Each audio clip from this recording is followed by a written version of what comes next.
the self and the mind, inquiring to liberate the self from every misidentification with thought requires thought-transcendent knowledge. Such is the revelation of the self,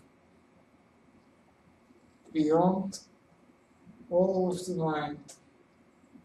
Initially, this may be the revelation of the self as the pure, immutable, witnessing consciousness. In realization, the self, which is indivisible consciousness, alone is.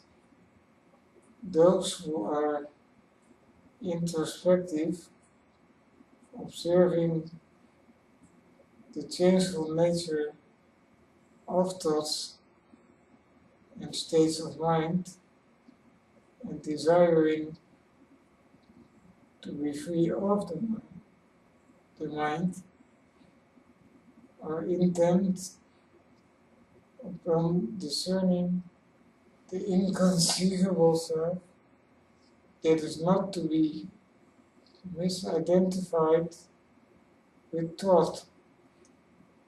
Liberation from thought means abidance as pure consciousness. Such abidance is freedom from all states of mind and their content. It is awakening from this waking dream. It is the realization of that which is not a state. Mind signifies all thought, and liberation from the mind means freedom from all thought of every kind. There are innumerable permutations of thought. Some deal with the senses, and some are associations with the impressions of the same. Some are more subtle, and some are abstract thoughts. Some are memories. Some may appear as emotions of various kinds. Thoughts are clearer, which are static in character, point toward knowledge. Self-knowledge is liberation from all of them. The mind may be understood in terms of its aspects, such as manas or buddhi, mind and memory. Inquiring to know the self, one can see that thought is a power capable of appearing in multiple ways or permutations with variegated content. The same power of thought may appear individually in patterns, in modes, or states of mind. Knowing this, one can take Sri Ramana Maharshi's direct approach of liberating the self from the mind all at once.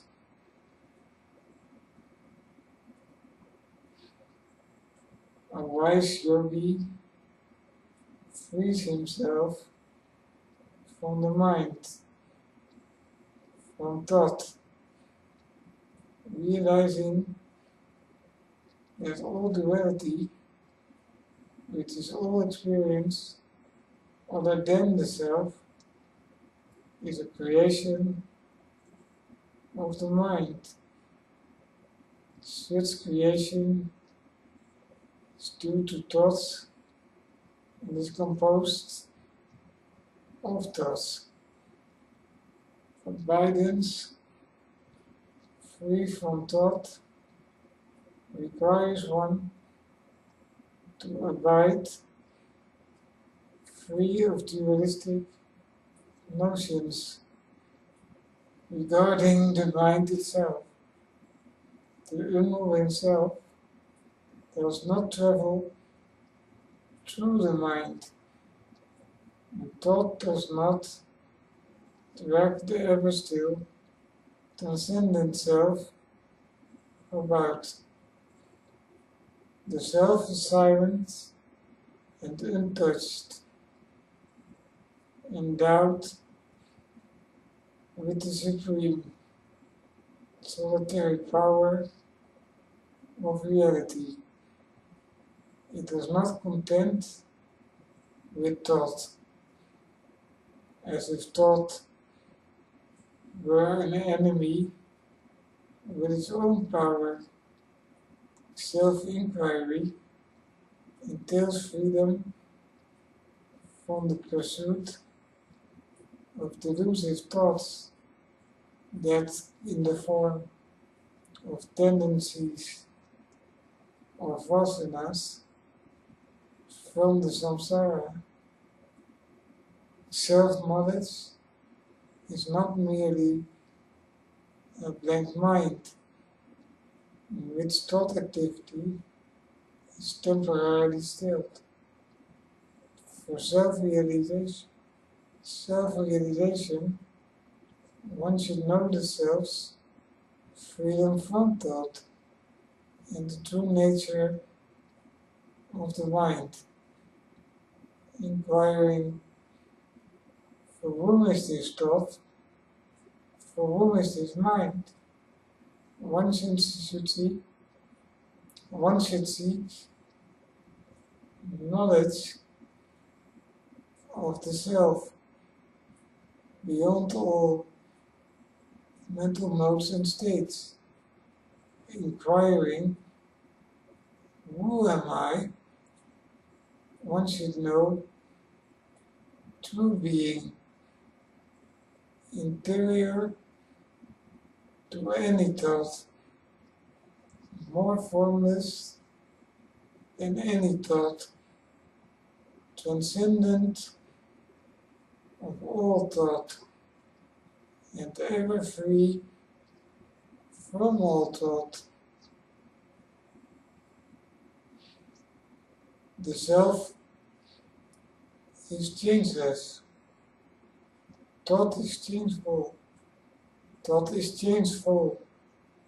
How then can thought pertain to the self? How then can thought define or confine the self? The self is singular, stateless, and modeless.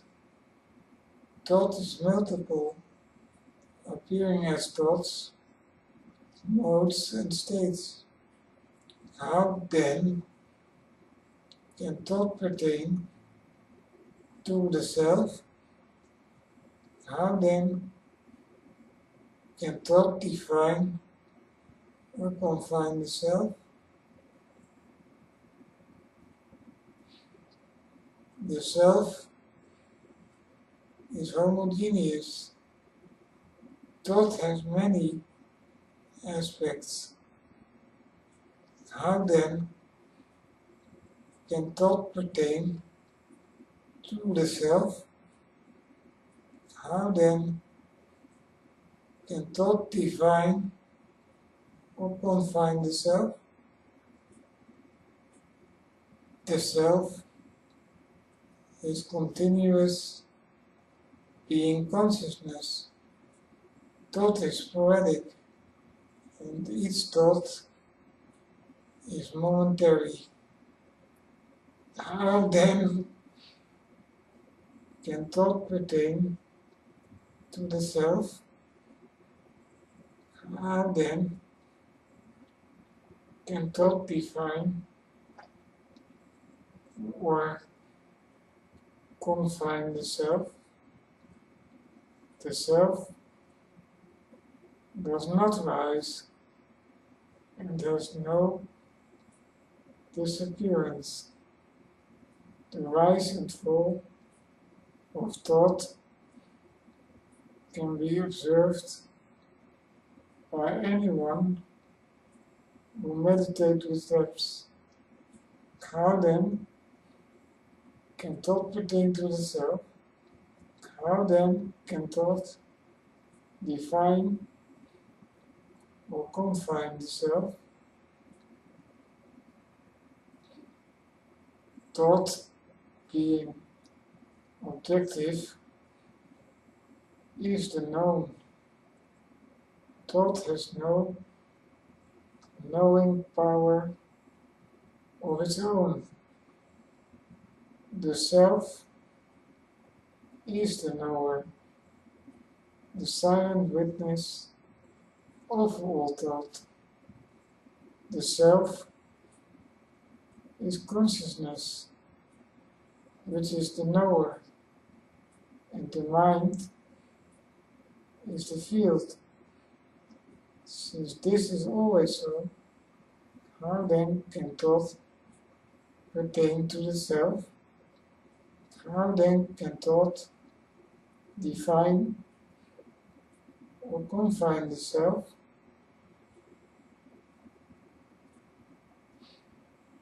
The I knows not. The I knows thought. Thought does not know the I. I am the unknown, knower of all knowing. This is true knowledge.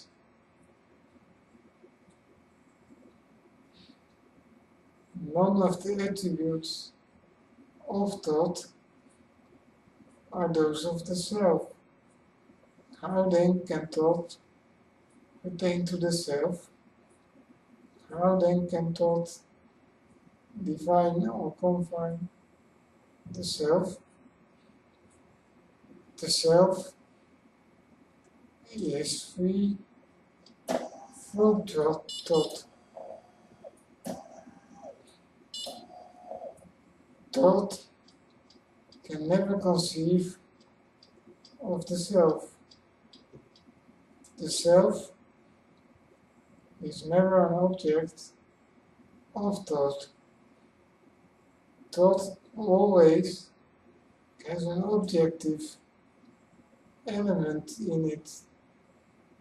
The self is ever non-objective. There is no such thing as a non-objective thought, as the thought itself is always known, and it is always the thought of something, be it gross or subtle. The self is never an object and can never be the known. It is always consciousness itself.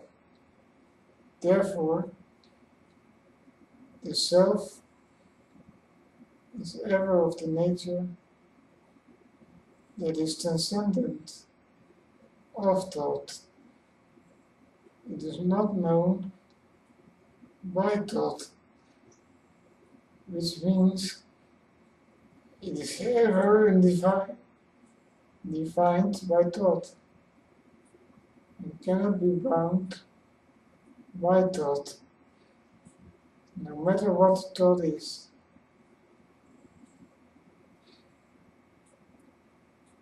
What is called the mind is only the combination of thought and consciousness.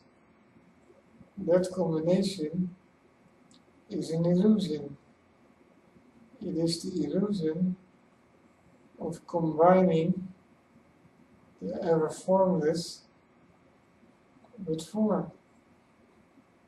Consciousness is the self and cannot truly be combined with thought, for the self is formless and will not change its nature, is infinite and will not be added to, and is real existence that cannot be combined with false appearances any more than the rope can be combined with the imagined snake, or the sand with the water of a mirage.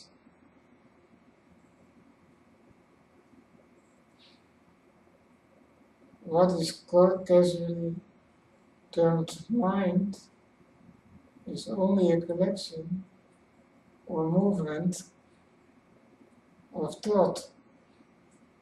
It does not exist as such, and it is not an independent entity.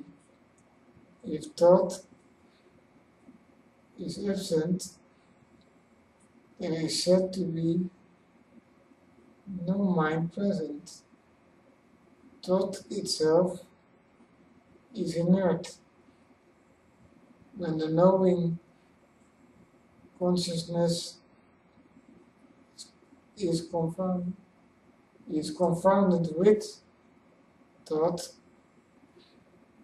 there arises the notion of a separate knowing entity called the mind. Consciousness is the knowing aspect and is not a thought. No thought is consciousness itself. Consciousness is the self, and thus the self is free from thought and free of the mind.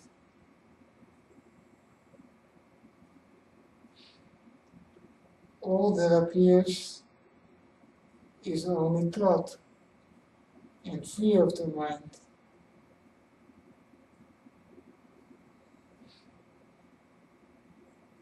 All that appears is only thought. The world, the body, the senses, subtle experience, and of course, thinking itself. All are known in thought only. Thought itself is experienced as if all these things, all are only thought. Thoughts join only to other thoughts and affect only other thoughts. Thought appears as ideas, and thought itself appears as the things that concern those ideas. Thought cannot join with the self and cannot affect the self. Therefore, thought cannot bind.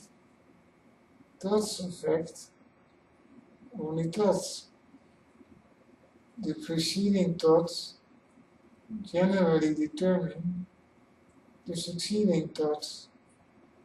The apparent interaction of things upon thought and thoughts upon things is entirely a play of thought, which is merely thoughts affecting thoughts.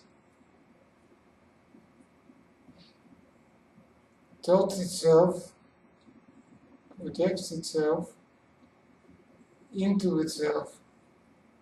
There is no in or out, for such are only mere notions. It is just like the appearance of a dream thinker in a dream. There appears to be his perceptions of the objects and his interior thoughts, be they conceptions, associations, emotions, memories, etc. The whole of the dream, inner and outer, is actually just composed of thought appearing in various ways, as there are truly no internal and external aspects in the dream, though in the dream such appear. So it is with thought now in the waking state, in which this writing is probably appearing.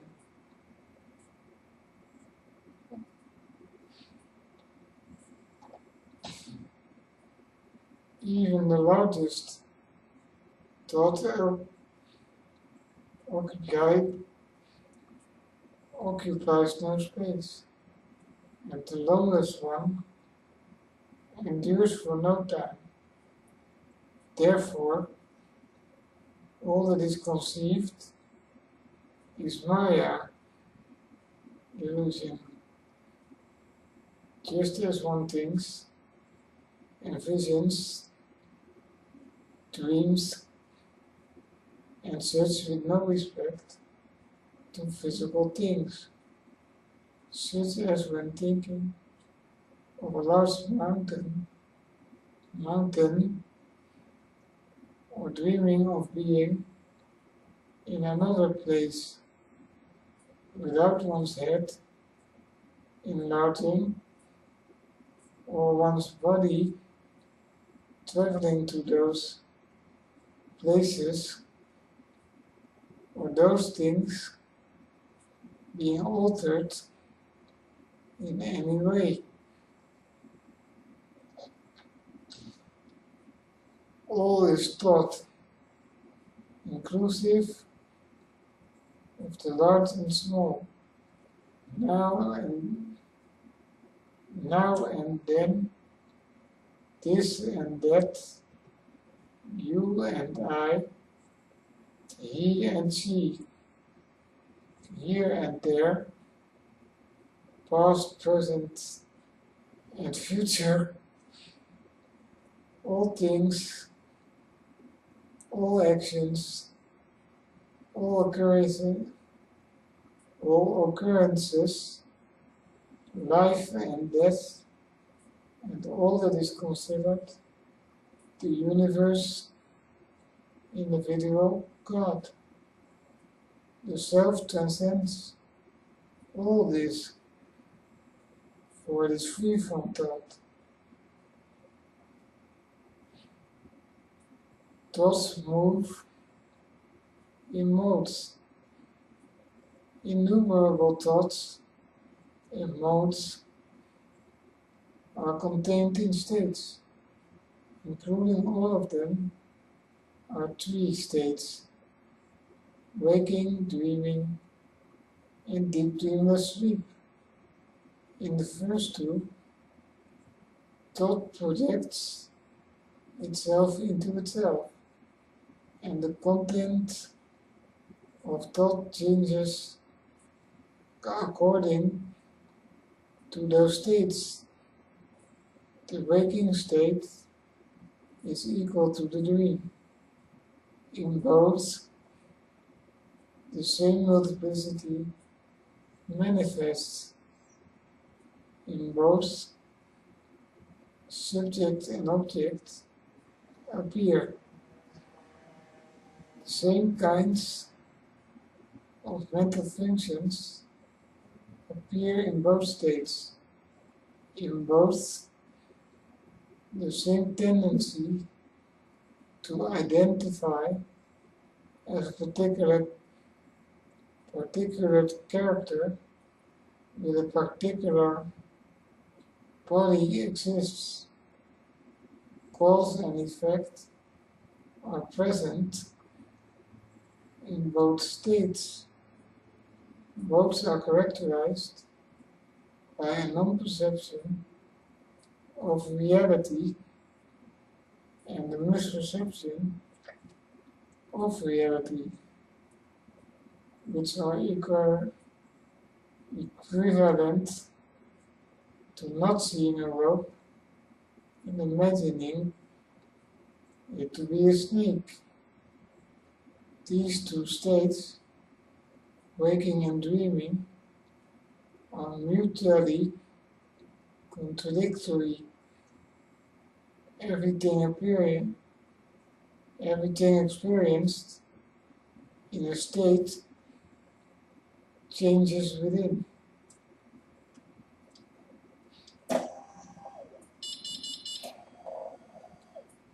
Within the state itself, or changes with the changing of the state to another state. Only being consciousness remains the same, unaffected by the changes of such experiences and the change of state. So, what is present in the waking state may be absent in the dream state, and what is present in a dream is absent in waking. What appears within a state is that state of mind itself. The dreaming state of mind itself appears as all that is experienced in the dream. So too is it with the waking state. Experiences. The state of mind itself composes all that appears within it. In the state of deep sleep, there is an absence of waking and dreaming, thoughts and their content. There is, therefore, no world, no body, no senses, no ideas, no memories, and no person existing in the deep sleep state. Yet being consciousness still is. And that being consciousness is the self. The self is, even in the absence of thoughts in deep sleep, as unaffected by the absence of all else as it is when all else appears in the other two states. Deep sleep is characterized by the presence of the cause, but the absence of the effect. Therefore, it may be said that the unmanifest seeds of or potential for ignorance is present, but not the effects of such ignorance. In deep sleep, there is only the non-perception of reality, while the projection or hallucination of multiplicity and form is not. The self, being consciousness, is free of both cause and effect.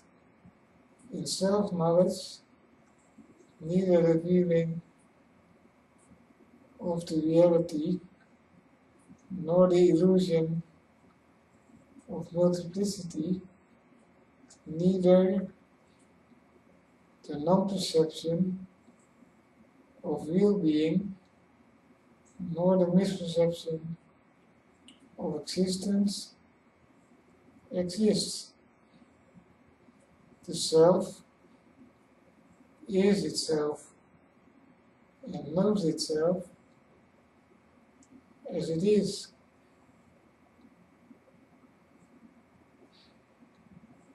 From being consciousness comes deep sleep. From deep sleep comes dream.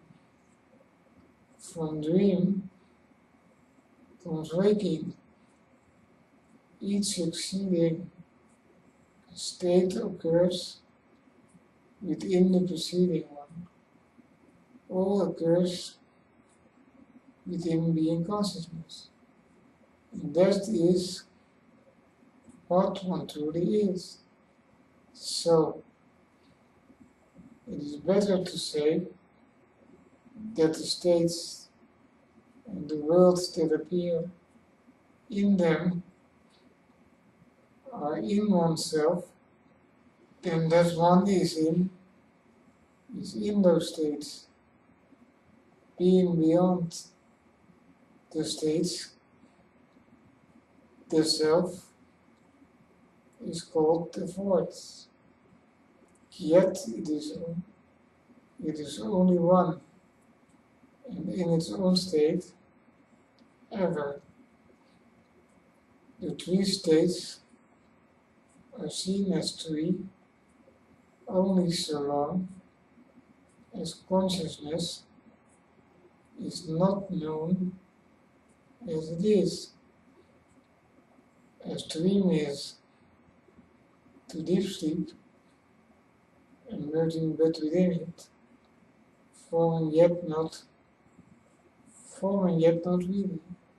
So, for it is within the formless, so is the waking state to Turiya, the fourth, which is actually pure consciousness.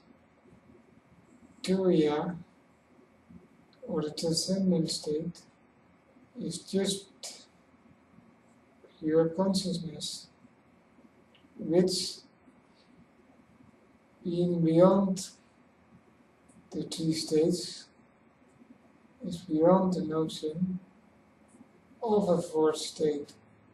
So it is also called Turiyatita, beyond the fourth. It remains as the one existence, which is in and which itself is its natural, innate state ever. The three states are not consistently present. The states are passing appearances. There are no aspects or phases of homogeneous consciousness,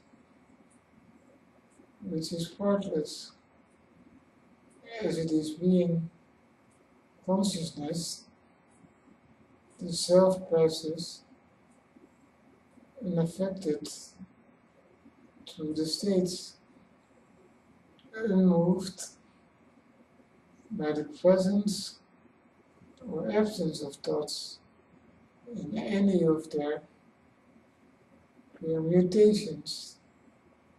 Yet, how can the self, being infinite, pass to anything else?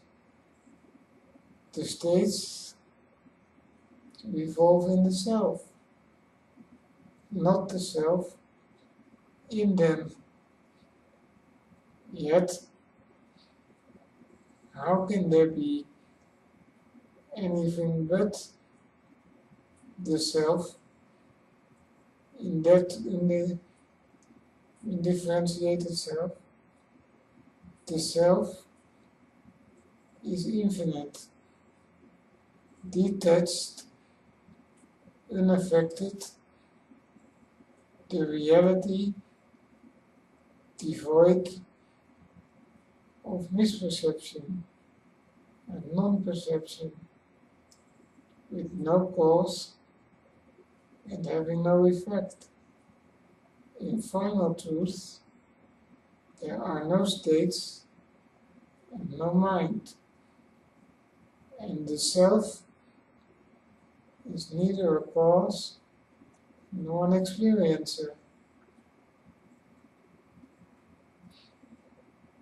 Though each thought may be regarded as affecting only other thoughts, for the self is ever the unaffected, silent witness of all of them. Each thought has nothing that actually connects it to another thought. All the thoughts are supported by consciousness alone. Thought has no knowing power. A thought cannot know itself, nor can it know another thought. No thought is self-existent. Each thought depends completely on consciousness and is never known or experienced apart from consciousness. It appears and disappears in consciousness alone. So, thought is just consciousness viewed as such. Thought is said to be a mode, a modification, or a form of consciousness. Consciousness itself is forever formless, unmodified, and has no modes, for it is changeless and eternal. How can there be a form of the formless or a modification of the changeless? Or how can there be a mode for the birthless and the eternal? Thought has no real existence. It is like a snake imagined in a rope or the waters of a mirage.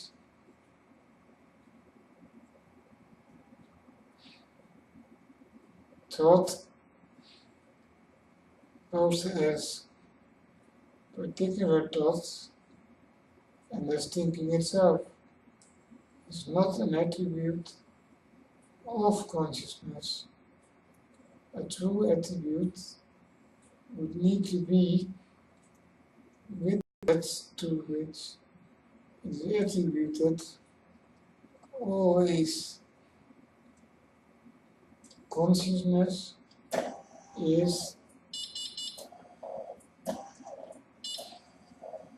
not by nature a thought, nor does it have thought always. Therefore, thought is not the attribute of the attributeless consciousness.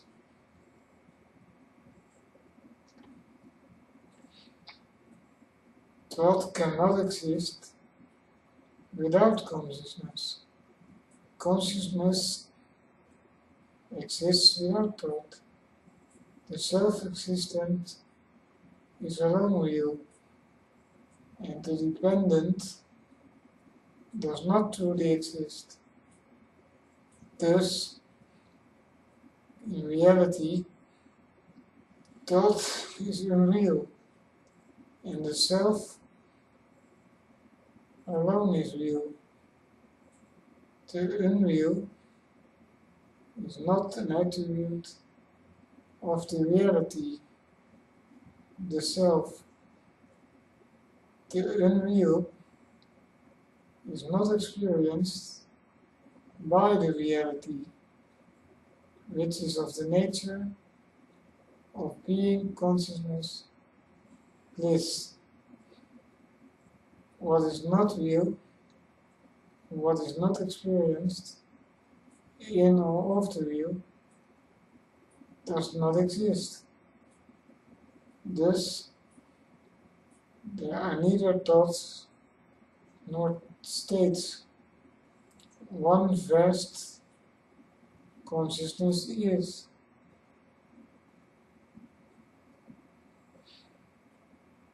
The mind does not bind the self, for it does not define or limit the self, does not divide the self, and does not alter the self. The self is not bound, for the mind has no independent existence.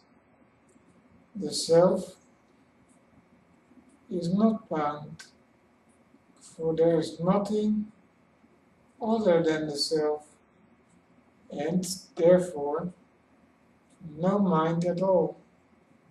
The mind is nowhere but in the self. Yet in the self there is no mind. The self is not in the mind, though it alone pervades it to such an extent that the distinctions of pervader and pervaded do not exist.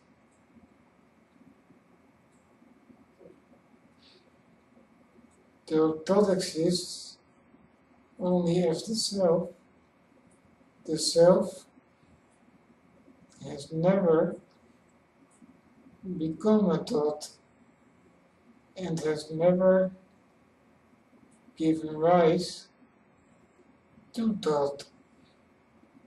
Thought is entirely unreal and does not exist at all. The self alone is, and it is one without a second. The mind exists nowhere but in the self, yet there is truly no mind in the self. The true nature of the mind is only the self. There is truly no mind at all, and the self alone is.